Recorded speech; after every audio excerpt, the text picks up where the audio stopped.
किताब अल इंसानियत की सूरत अल कुर्ब में खुदा ताला फरमाता है कि लोग खुदा का कुर्ब हासिल करने के लिए बगैर इल्म के शिर्क करते हैं। मैं आपको खुदा के करीब होने का बेहतरीन तरीका बताता हूं। खुदा के करीब होने का बेहतरीन तरीका यह है कि अपने अखलाक को बेहतर बनाया जाए, क्योंकि खुदा अच्छे अखलाक वालों के करीब होता है। सबके साथ हसन सलूक करो और किसी को खुदा का शरीक न बनाए।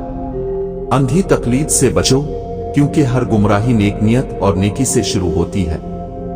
इसलिए सवाब की नियत से कोई काम न करें और उस किताब को मजबूती से थामे रखें। और याद रखो, सच्चा खुदा बेनियाज है, जबकि मजहबी खुदा मोहताज है।